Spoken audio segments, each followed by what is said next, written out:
Why you wearing mask? Phase 2, day 1.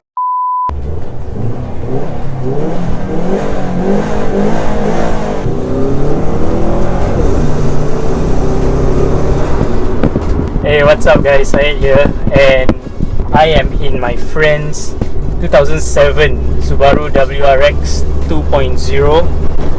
Why is it so hot? And yeah, I want to thank my friend for lending me your car.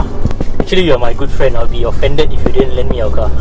No, just kidding. And if you are curious, WRX stands for World Rally Experimental. To give you some context for this car, this comes with a 2-litre turbocharged engine producing 250 horsepower, 333 Newton meters of torque, and does 0 to 100 in about 7.2 seconds.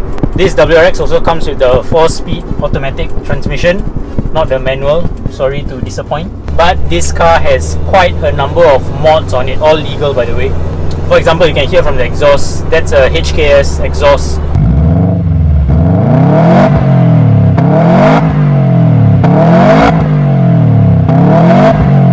You have aftermarket fuel pump, hoses, radiator, STI fuel injectors, and I believe this car also has a stage 1 tune, but because my friend hasn't brought it to the dyno yet, we can't really, we don't know the power output. So if you're wondering what's the difference between a WRX and an STI, just remember that an STI is a bit more powerful, it's a bit more track focused, so it comes with a bit more expensive parts. So you get like bigger brakes, you get a stiffer suspension, you get a stronger tranny as in transmission, not.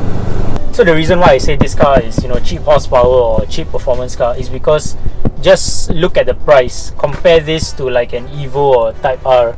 You can see the price difference between this and that. It's very big. This car depreciates in the like 7 to 9k mark. For this specific car, it depreciates at about less than 8k if I'm correct. And the cheapest WRX I found depreciates at just above $6,000 per year. That is like a similar kind of depreciation with an FN2 Type R, but that car is front wheel drive and it's ugly also. If you talk about other performance cars like an Evo 9, Evo 10 depreciates at about 10k per year.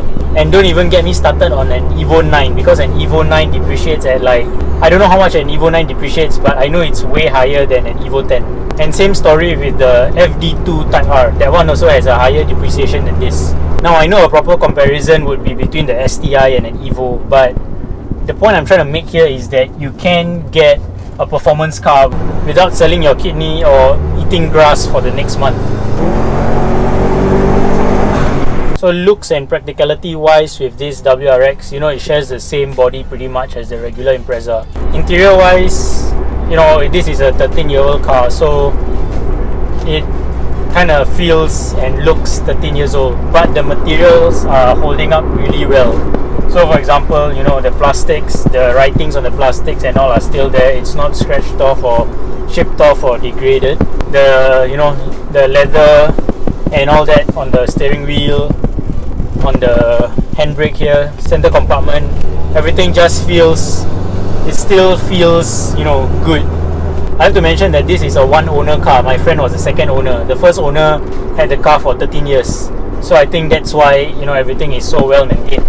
Practicality, it's pretty practical. Like I mentioned, it shares the same body as an Impreza. So it's you can fit people here. The transmission tunnel isn't that big, so I don't think you have problems fetching your friends or family. How does this car feel to drive? I have to say, first off, the steering is more on the heavier side, but it's not the bad kind of heavy. It's the really like sporty and nice feeling steering wheel. It doesn't feel like it's a burden or anything driving this car on a daily basis. But if you are gonna daily drive this car, I have to point out that the fuel consumption, it's a turbo boxer engine. What do you expect, right? With all-wheel drive some more. So the fuel consumption is not very good. I think it's somewhere between 7 to 9 kilometers per liter. The brakes also feel very chunky. These are 4-pot brakes on the front. It doesn't jerk forward when you tap on the brake, but it slows you down very gradually, and I feel confident in the brakes. It has they are nice feeling brakes. Okay, they feel really good. So you have this power button here beside the transmission, and this puts the car into sort of like a sports mode. there's no body roll because this car is actually quite low, as in with this aftermarket shocks, and the aircon is, well, I have to say, fantastic. It's ice cold aircon. There's not much wind noise, I have to say. Yeah, just a bit of road noise. Yeah, and also the doors, I mean, it's a 13-year-old car, so the doors, they feel quite light. You don't get that solid kind of feeling with the doors, but that's not what this car is about. This is supposed to be a fun and affordable car to drive. The engine isn't very big, also 2 liters, so your road tax isn't going to be that expensive. Oh, and I also have to mention that my friend called up like 5 different insurance companies to insure this car, and only like 1 or 2 of them were willing to insure this car. So that's something you have to bear in mind if you are thinking of getting this car. Another thing also I have to mention is that the maintenance, because it's a boxer engine, and it's a Subaru, so Subaru parts are a bit more expensive than your Toyota, Honda parts. That's number 1. Number 2, this is a performance car, so chances are if you get one of these, the previous owner may or may not have whacked the car. Like, it's a performance car, so you expect it to be whacked by the previous owner or owners. Usually these kind of cars will have a lot of owners, but it's a Subaru. There's not a lot of electronics going on. It's just a simple turbo engine, so reliability wise, I don't think you're gonna face too many problems. And for me personally, mechanical problems are always better than electrical, because mechanical, at least you can hear, you can see before it happens, like an oil leak or transmission going bad, things like that.